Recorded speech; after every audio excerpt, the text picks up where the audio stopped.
കാര്യം സംസാരിക്കാനുണ്ടായിരുന്നു. സംസാരിക്കാം.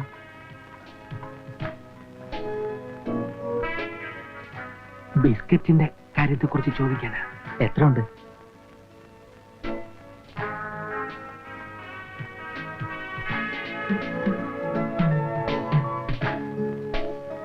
എത്രണ്ണം ഉണ്ട്? കയ്യിൽ തന്നെ ഉണ്ടല്ലോ അല്ലേ? അല്പം വെയിറ്റ് ചെയ്യും.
മുസ്തഫായ്ക്ക് നഷ്ടപ്പെട്ടത് കോടികളുടെ സ്വർണം മാത്രമല്ല, വർഷങ്ങളായി പടുത്തുയർത്തിയ മാത്തച്ഛനോടുള്ള വിശ്വാസ്യത കൂടിയാണ്.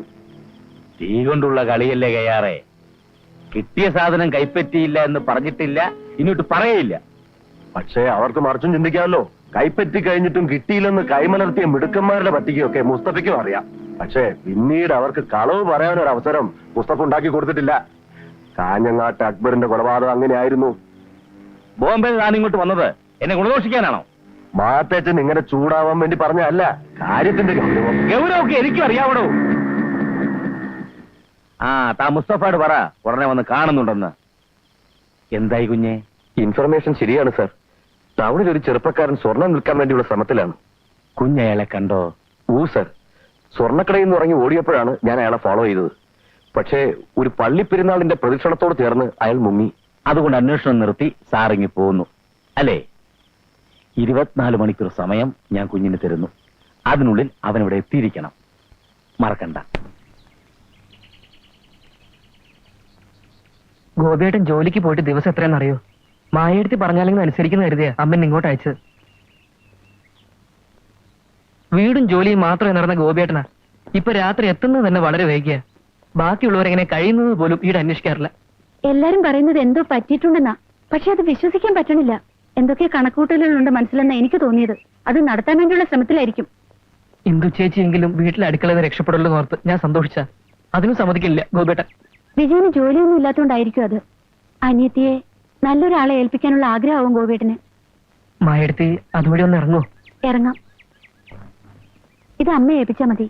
വേണ്ട മായെടുത്ത്.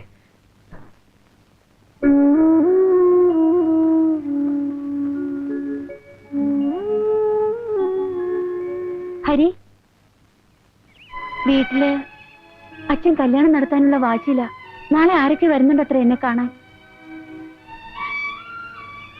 ഗോപിയേട്ടനോടൊന്ന് പറയൂ.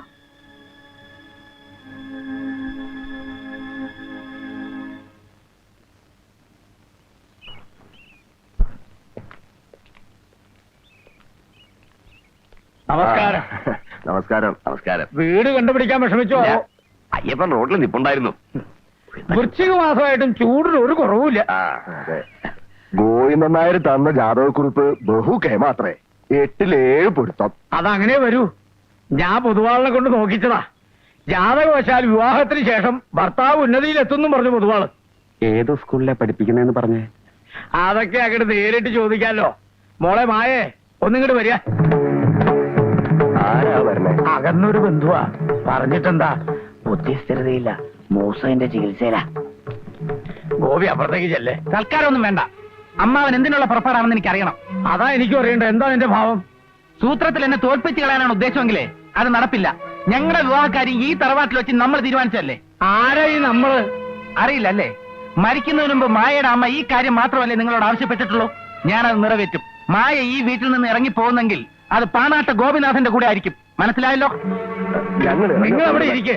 എടാ, ഭ്രാന്താണെങ്കിൽ ആശുപത്രി പോയി കിടക്കണം. ഭ്രാന്ത് എനിക്കല്ല, നിങ്ങൾക്കാ. മായയുടെ അച്ഛനായി പോയി. ഇല്ലെങ്കിൽ കാണിച്ചു തരായിരുന്നു. കാണിക്കൂ.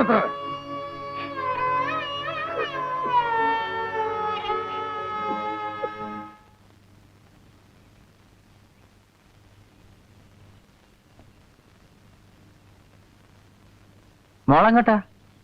ഇന്ദു ചേച്ചിനെ കാണാൻ. എന്താ കാര്യം? ഒന്നുമില്ല, വെറുതെ കാണാനാ. കയ്യിലെന്താ? ഒന്നുമില്ല. കയ്യിലെന്താണെന്ന് അതിങ്ങ് തരൂ. ഞാൻ തരില്ല. ഇന്ദു ചേച്ചിയുടെ കയ്യിലേക്ക് കൊടുക്കാവോ? ഞാൻ തരാനാ പറഞ്ഞത്.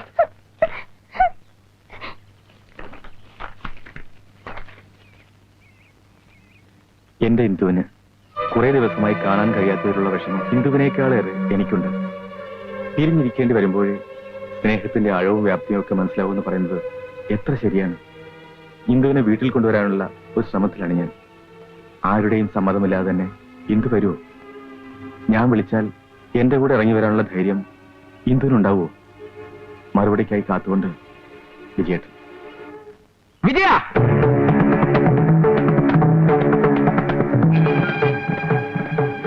ഗോപിയേട്ട. ഗോപിയേട്ടനോ? ആരാണോ നിന്റെ ഗോപിയേട്ടൻ? ഇരുന്ന് സംസാരിക്കാം, വെറുതെ ബഹളം ഉണ്ടാക്കരുത്. ബഹളം ഉണ്ടാക്കാൻ തന്നെയാ വന്നിരിക്കുന്നത്. ഈ കല്യാണം നടത്താൻ സമ്മതിക്കില്ലെന്ന് ഞാൻ നേരത്തെ പറഞ്ഞിട്ടുള്ളതല്ലേ. പിന്നെ എന്താണ് എന്റെ അർത്ഥം? ഇന്ദുവിന്റെ സമ്മതം ചോദിച്ചോ നിങ്ങൾ? അവളുടെ രക്ഷകർത്തൃത്വം നീ ഏറ്റെടുക്കണ്ട. നീ വിളിച്ചെടുത്ത് ഇറങ്ങി വരാൻ അവളൊരു അനാഥ പെണ്ണുമല്ല. ഇന്ദുവിന്റെ കാര്യത്തിൽ എന്താ ചെയ്യണമെന്ന് ഞാൻ തീരുമാനിച്ചിട്ടുണ്ട്. അത് സമയമാകുമ്പോൾ നടത്തി കാണിച്ചു തരാം. എന്താണ് നീ ചെയ്യാൻ പോകുന്നത്? പറയൂ, പറയൂ. അതറിഞ്ഞിട്ട് ബാക്കി ഞാൻ പറയും. എന്താണ് നിനക്ക് ചെയ്യാനുള്ളത്? എനിക്ക്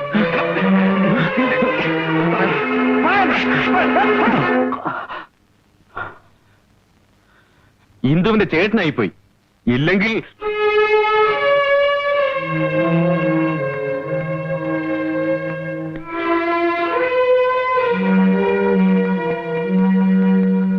ഞാൻ ഏതായാലും അപ്പുണ്ണിക്ക് കത്ത് എഴുതിയിട്ടുണ്ട്.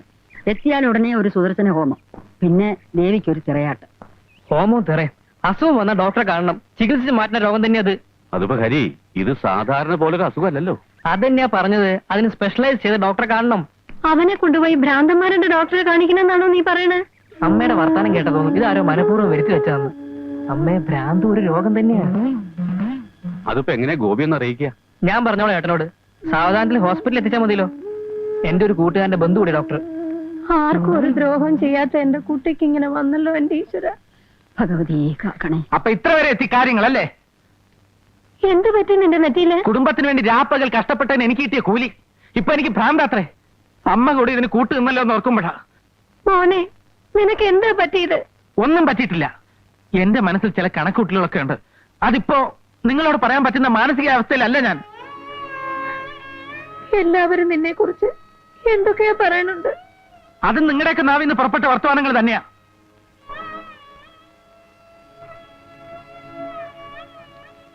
ഏട്ടനെ ഏത് ഡോക്ടറെയാടാ നീ കാണിക്കാൻ പോണം?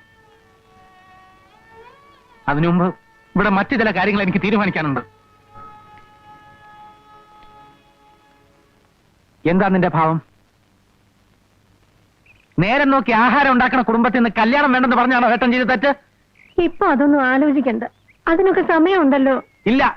പെൺകുട്ടികൾ ഏത് വഴിക്കാ പോണെന്ന് അമ്മയെങ്കിലും ഒന്ന് ശ്രദ്ധിച്ചോ. അവൾ ഒളിച്ചോടാൻ പോവാത്രേ. ഞാൻ അവൾക്ക് ആരുമല്ല. എങ്കിൽ പിന്നെ അത് തന്നെ ഒന്ന് കാണുമല്ലോ. എന്താ ഗോപി ഇത്? ഈ ഉമ്മറത്തിൽ നിന്ന് പുറത്തോട്ട് ഇറങ്ങിയാൽ അറിയാൻ കാര്യങ്ങൾ. വീട്ടുകാരെ സമ്മതിച്ചില്ലാത്ത ഒളിച്ചോട്ടം. എവിടെ പോയി ഒളിച്ചോടി നീ? ആശയമോഹം തീരുമ്പോ തിരിച്ചിങ്ങോട്ട് വന്നൊന്ന് കരഞ്ഞു തീർത്താൽ മതിയല്ലോ അല്ലേ? ഇന്ദു,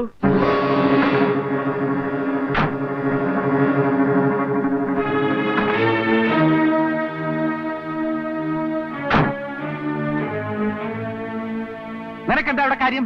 ഗോപി ഇവിടെ വന്നതും വഴക്കുണ്ടായതും ഒക്കെ അറിഞ്ഞു. ഇതിനൊരു തീരുമാനം ഉണ്ടാക്കാൻ തന്നെയാ ഞാൻ കൂടെ വന്നത്. എന്ത് തീരുമാനം? മകന്റെ പോക്കിത്തരങ്ങൾക്കെല്ലാം നിങ്ങളും കൂട്ടുവെക്ക. അനാവശ്യം പറയരുത്. എന്റെ വീടിന്റെ ഉമ്മർത്ത് വന്ന് എന്നെ ഭരിക്കാൻ തുടങ്ങുന്നോ? ഗോപി നീ എന്തായി കാട്ടണേ? വീട്ടിലുള്ള തോന്നിയാസം കാണിച്ച പിന്നെ തോന്നിവാസമെങ്കിൽ തോന്നിവാസം. ഇന്ദു, എന്റെ അമ്മയുടെ മുമ്പിൽ വെച്ചാണ് നിന്നെ വിളിക്കുന്നത്. എന്നെ വിശ്വാസമെങ്കിൽ നിനക്ക് ഇറങ്ങി വരാം.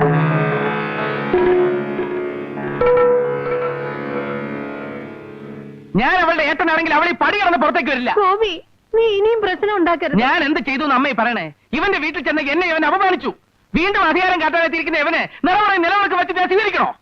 നമുക്ക് പിന്നീട് ഇതിനെ കുറിച്ച് ആലോചിക്കാം. നിങ്ങൾ ഇപ്പൊ പോണം. അമ്മേ, ഇന്ദുവിന്റെ ഇഷ്ടം അറിഞ്ഞിട്ട് തന്നെയാ വന്നത്. അവൾ എന്റെ കൂടെ ജീവിക്കൂ. അത് തീരുമാനിക്കേണ്ട നീയല്ല. ഇന്ദു, ഞാനാ വിളിക്കുന്നത്.